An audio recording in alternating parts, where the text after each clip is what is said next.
Hello and welcome to another edition of Mailbag.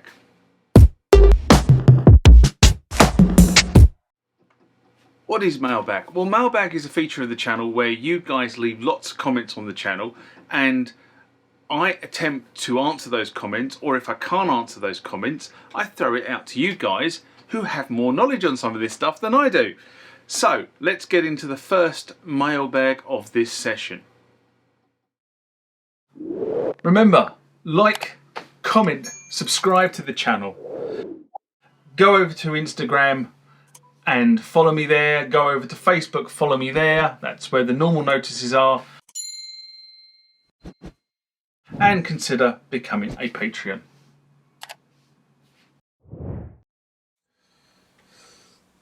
Next comment or question comes from Conan. In response to, and again, two in this section of Mailbag that I haven't written down where they come from. Bad me. Oh well. And I'm assuming this is Conan, not the Arnold Schwarzenegger muscly guy who went around slaying people with a sword.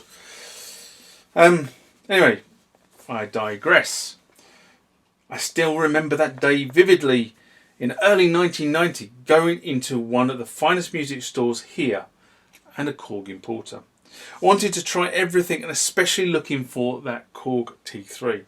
They only had a T1 in the store, so they set it up for me, loaded in the demo songs, and it was like being transported into space. The sound and feel on that thing were off the charts. And having started 1 year earlier on a Korg M1 in my church at the time, the guys at the store almost had to kick me out at closing time. I became almost a resident all the way through the 90s over there. Tried and tested everything from several M1 incarnations up to the Tritons and every flagship in between. Sadly, I couldn't afford any. It was only in 97 my dad was able to buy me the Trinity. I still lusted after a T3 and an 01W, so almost 2 decades later, I got one, or got them. I can eventually let them. I can eventually let any of them go if needed, but the T3 will never leave my sight. There is a strange connection I have with that keyboard. I can't explain. I just love the F thing.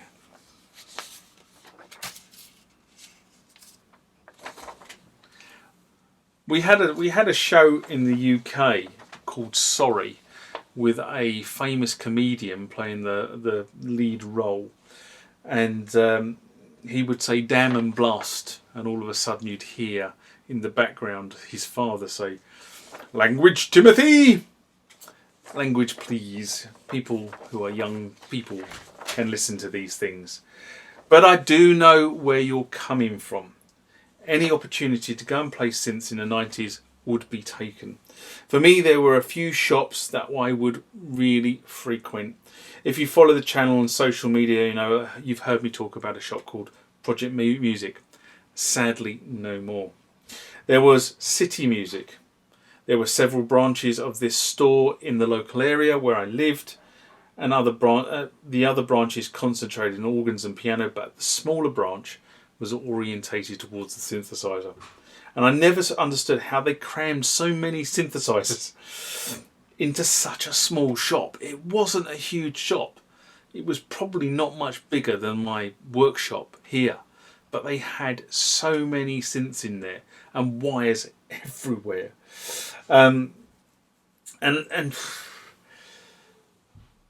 But there was always the pedal or cartridge you needed in that shop. That was the reason why you went there, because it always had it. No one else would carry this stuff, or other shops would carry it. But a lot of the music shops might carry the synth, but they didn't carry the peripherals. This shop, Project Music, carried the peripherals as well. But you could rock up with your headphones and spend hours playing. This is sadly something that's long since gone. Retailers don't want you sitting in their shops playing. I don't understand why. However, if you go to Anderton's or you go to Absolute, they will let you sit and play for hours. Just a thing. Now, there were also some other big sort of flagship shops. There was Rose Morris and there was Turnkey in Denmark Street area of London. If you know Charing Cross to Tottenham Court Road, that area had loads of music shops, some of which were angled at the guitar player, some of which were angled at the keyboard player and electronic musician, such as Rose Morris and Turnkey. They always had the newest high-end machines on demo in the shop, and sometimes you quite often see a known face in the corner of the shop on a Monday afternoon playing their next prospective purchase. Unfortunately, Turnkey is now a Greek restaurant, and Rose Morris has scaled back to high-end electronic pianos, and a lot of the other stuff that they would have stocked has now gone.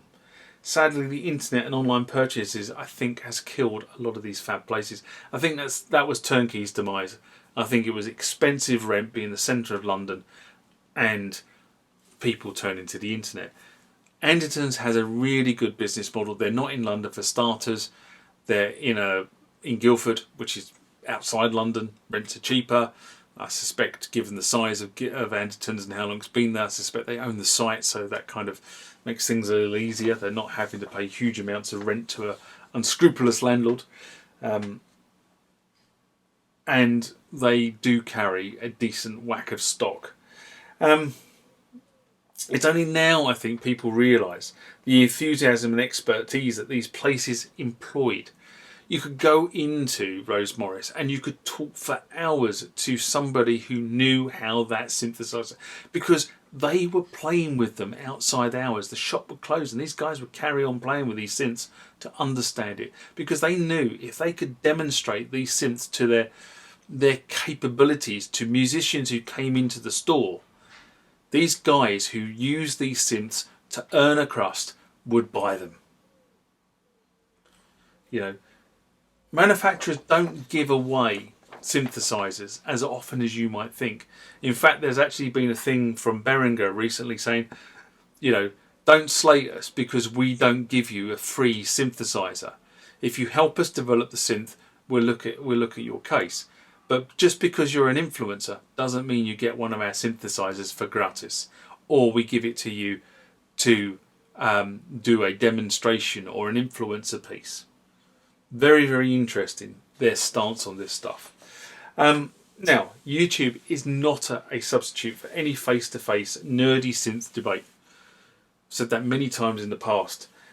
And it's not, although some of the videos I do are how to problem solve, how to get yourself to where you need to be because you've got a problem.